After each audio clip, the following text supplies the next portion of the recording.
আজকে কথা বলবো ক্রোম ব্রাউজারের একটা শর্ট কি নিয়ে। শর্ট কিটা হচ্ছে কথার কথা ক্রোম ব্রাউজারে অনেকগুলো ইম্পর্টেন্ট ট্যাব আপনি অন করে রাখছেন। এখন ভুলবশত আপনি ক্রোম ব্রাউজারটা ক্লোজ করে বা আপনার হচ্ছে কারেন্ট চলে গেল, তখন তো আর আপনি আগের জায়গায় আবার ফিরে আসতে পারবেন। ক্রোম আবার এরকম নিউ ট্যাব হয়ে অন হবে। এমন ৩টা আইডিয়া দিব। ৩টা আইডিয়া আপনাদের জন্য অনেক হেল্পফুল হবে ইনশাআল্লাহ।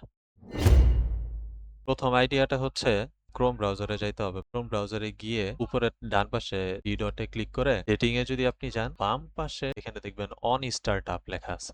অন স্টার্টআপ অপশনে যদি আপনি ক্লিক করেন, তাহলে এখানে ৩টা অপশনের মধ্যে এই যে মাঝখানের যে অপশনটা continue where you left off, এটাই যদি আপনি দেন, তাহলে কথার কথা ক্রোম ব্রাউজারটা এখান থেকে ক্লোজ হয়ে গেল। এখন যদি ক্রোম ব্রাউজার অন করেন, তাহলে দেখেন আপনি ঠিক যেখান থেকে ক্লোজ করছিলেন, যেই ট্যাব যেইভাবে ছিল ওইভাবেই আবার ক্রোম ব্রাউজার অন হবে।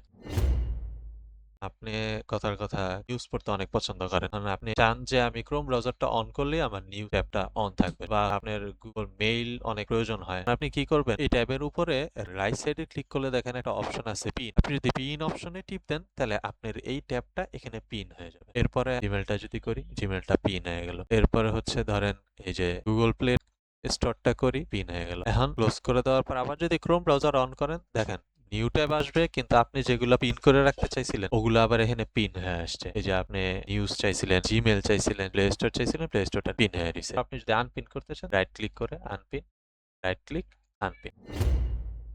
আর ৩ নাম্বার অপশনটা হচ্ছে আমার সবচাইতে ফেভারিট, কারণ ওইটা হচ্ছে সবচেয়ে সহজ। এটার জন্য আপনি কিবোর্ডের ৩টা কি প্রেস করলেই হবে। কিবোর্ডে কন্ট্রোল প্লাস শিফট, এরপরে হচ্ছে যদি আপনি টি টিপ দেন, তাহলে দেখেন আপনার প্রত্যেকটা আবার আগের যে ট্যাবগুলো আছে ওই ট্যাবগুলো আবার এখানে চলে আসছে।